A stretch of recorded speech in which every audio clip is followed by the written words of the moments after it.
नमस्कार, मैं आपका दोस्त अनिल सैनी। आप देख रहे हैं आपका अपना चैनल यूपी न्यूज सिर्फ। इसके आगे चलिए। आपने बहुत ढिंढोरा पीटा, आप लोगों ने कहा और हमने भी माना। आपने संख्या बताई कुंभ में जो ऐतिहासिक प्रोग्राम आपके माध्यम से हो सबने देखा। हालांकि कुंभ अर्ध कुंभ 6 साल में और कुंभ आता है 12 साल में। हम लोगों ने कुंभ लगाया था, बाहर जाकर उसके बारे में बताया भी था। लेकिन जो कुंभ आपका भरा, उस कुंभ में जो अव्यवस्थाएं थी उसके लिए माननीय अखिलेश यादव जी ने आपको सुझाव दिए लगातार और ट्वीट के माध्यम से बताया कि इन चीजों का ध्यान रखिए, लेकिन ध्यान नहीं रखा गया। उसमें जो मौतें हुई आज तक हम लोगों को आंकड़ा नहीं पता चल पाया। मैं कहना चाहता हूं इस्तादा मोदी आपके माध्यम से, अगर असली सनातनी हैं तो उनमें उस कुंभ में हमारे मरने की बात नहीं कहता, शहीद हुए उन शरणार्थियों की उनके नाम उजागर करे सरकार। और उनको जो पैसा देना था, मुआवजा देना था, उसका तरीका क्या अपनाया गया? उसको पैसे का तरीका अपनाया गया ब्लैक मनी। उनको किस माध्यम से, किसके माध्यम से वो ब्लैक मनी पहुंचाई गई, इसके बारे में सरकार जरूर बताए।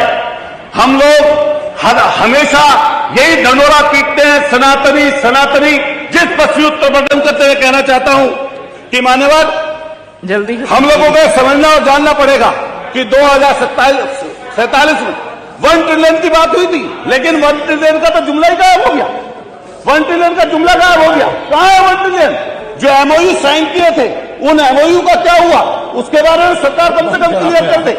मैं बात खत्म करते हुए माननीय सदस्य खत्म कर लीजिए, आपका समय खत्म हो रहा है। एक बात बस लास्ट करो।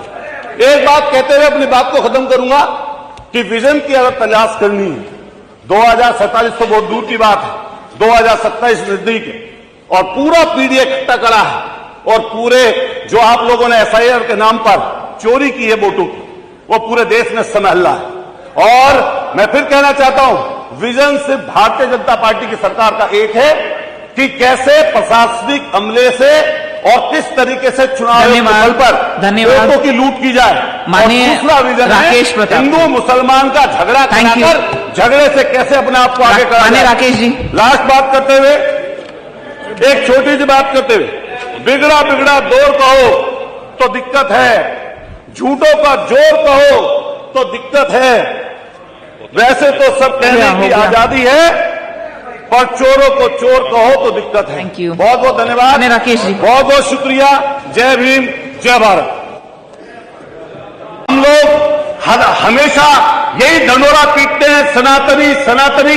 जिस पश्चिमी उत्तर प्रदेश से मैं आता हूं, हम लोगों की शुरुआत ले राम का नाम, इससे शुरुआत होती है। हमारे यहां से करोड़ों कांवरिये गुजरते हैं। माननीय मुख्यमंत्री जी गए 2 बार 3 बार लगातार पुष्प की वर्षा करी, हम लोग भी वहां पर लगातार रहते हैं। लेकिन पिछली बार 6 कांवड़ियों की दुखद मौत हुई। हमने सरकार से लगातार मांग की कि 1 करोड़ रुपया इन कांवड़ियों साथियों को मिलना चाहिए, लेकिन सरकार की तरफ से मदद नहीं हुई। इस बार फिर पुनः कांवड़ियों की एक्सीडेंट में मौत हुई, सच्चे शिव भक्तों की मौत हुई, लेकिन सरकार ने एक न सुनी और एक न मानी और न दिया उनको पैसा और न दिया मुआवजा, बल्कि उनके आंकड़े छुपा लिए गए कि दुनिया को यह पता न चले कि कितने मौतें हुई। मैं कहना चाहता हूं, पूछना चाहता हूं, जिस कुंभ में सरकार ने 20,000 करोड़ रुपए खर्च किए, आज उसी प्रयागराज में लोग मजबूर हैं, घरों से निकल नहीं पा रहे, पानी भरा पड़ा है और वो ऐसा भ्रष्टाचार का मकड़ जाल है कि उसके लिए श्वेत पत्र सरकार